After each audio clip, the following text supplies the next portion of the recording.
Where are we heading to, Chad? Wildlife habitat. A wildlife habitat. That's going to be pretty cool, you reckon? Yep. Awesome. So I hope you liked this video, and please like and subscribe.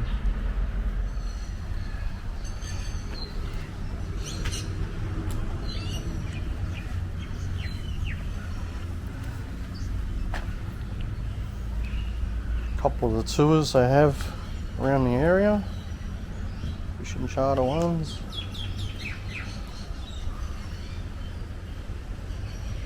Wildlife habitat, Port Douglas.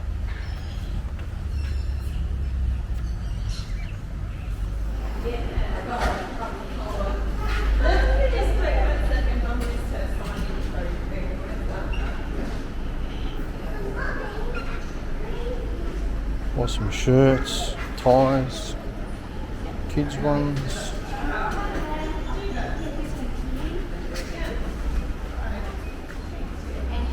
Even babies.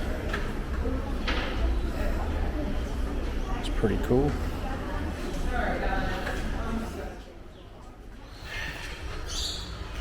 Where are you, Chad? Go and jump in there. Look at the little fella chasing me. Hello.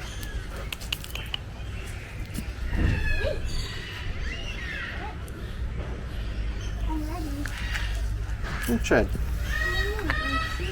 It's following me.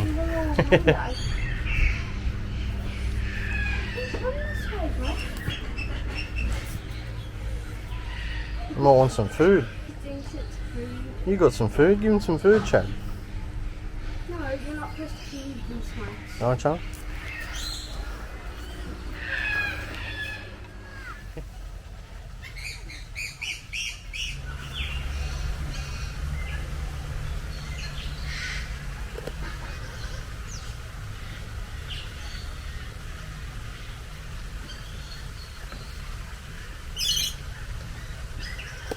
You even camera, buddy.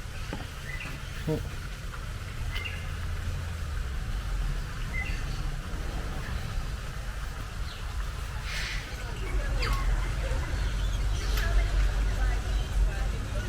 building over there.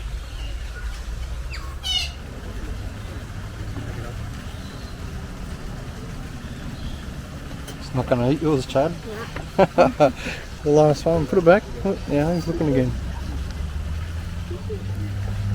There you go. There you go. See?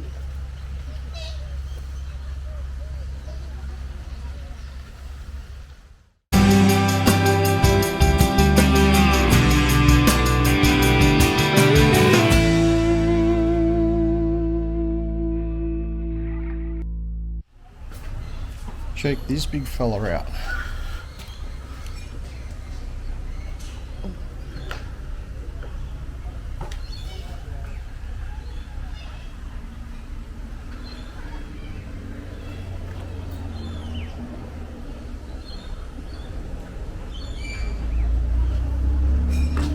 He's one big croc.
Alrighty.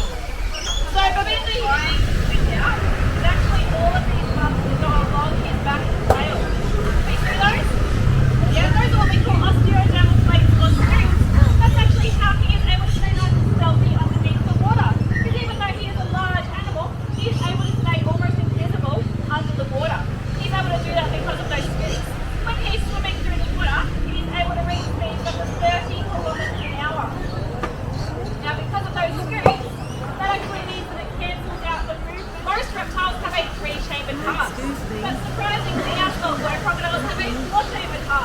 and that's what allows them to stay under the water for such a long period of time.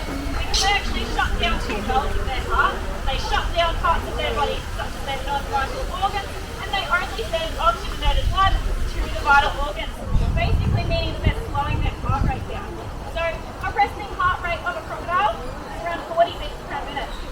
But when they want to hold their breath, they're slowing it down to 2 or 3 beats per minute. That's how they're able to stand there for so long. Alright, you can have one more big jump and then it's all yours. So if you haven't got your money ball shot, this is it. We're going to do one more big jump. There we go. Alright, it's all yours. Now you head to it again. What's happening, Mindy? All yours. There we go. Come on, buddy. Oh my.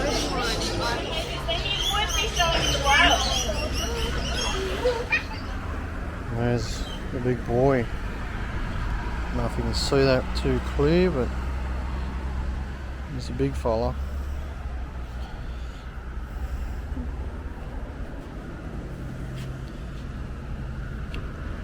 And the little girl down there with him, his little girlfriend.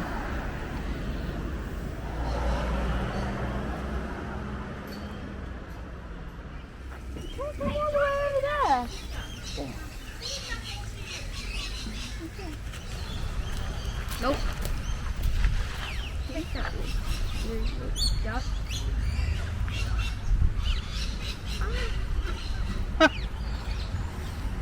This time must be yours. Yeah, duck.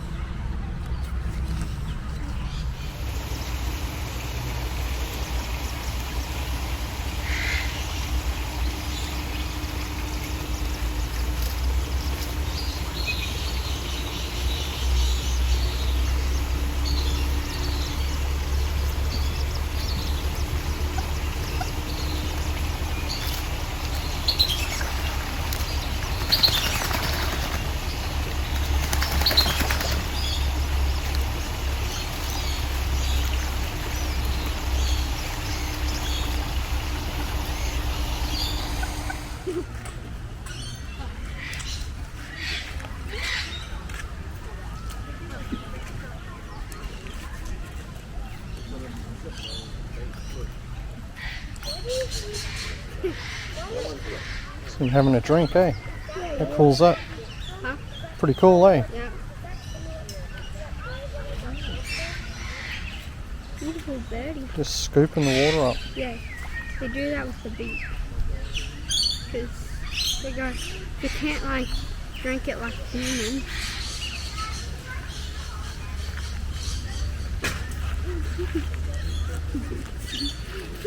Kangaroo's a bit keen. He's a big one. Now Must he's have been in the hungry. mood. Yeah. But that was the one over there, he just didn't want to feed. Now He's he hungry. wants to feed. Nope. Nope. Just coming to say hi. Yeah. Oh! Bit ya.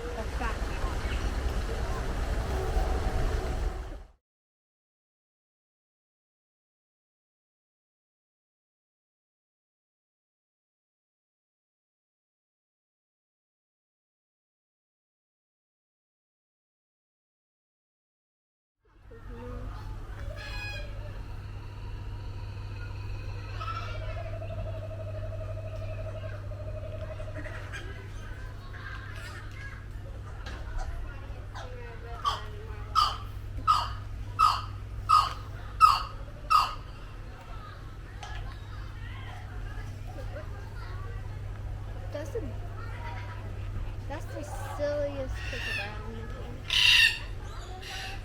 Hello. Huh.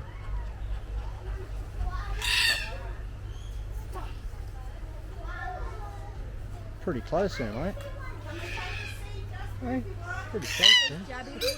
Now, we do have some masked black wheels or plovers, and they're sitting on some eggs at the moment, so they're doing a very good protecting their parents, that's for sure. But this is Jabby, so Jabby's our female black-necked stork.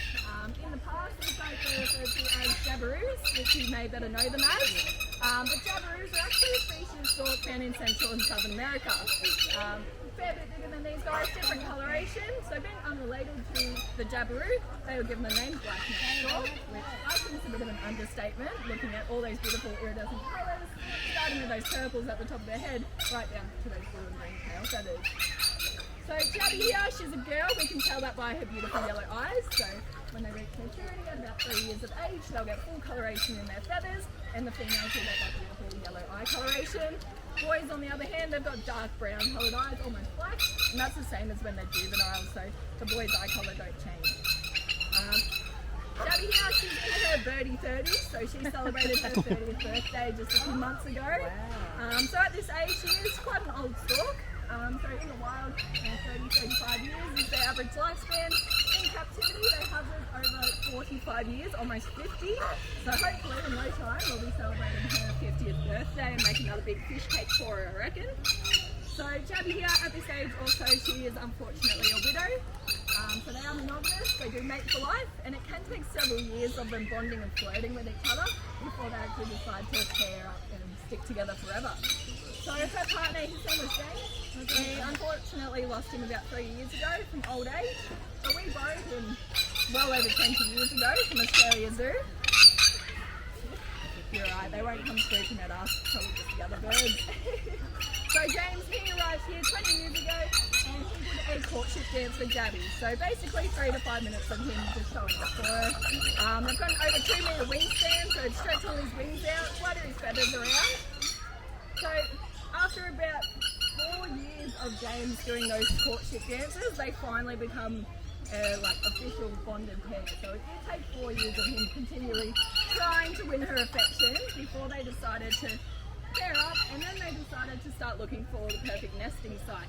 And that took another 12 months before they decided on the perfect spot to start building their nest. So that's about a 5-year process from meeting to building the nest and finally laying some eggs.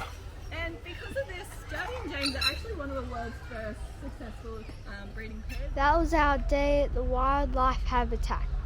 We had a great time. Did you have a good time? Yeah. Yep. What'd you like most? I liked where we feed the kangaroos. Feeding the kangaroos.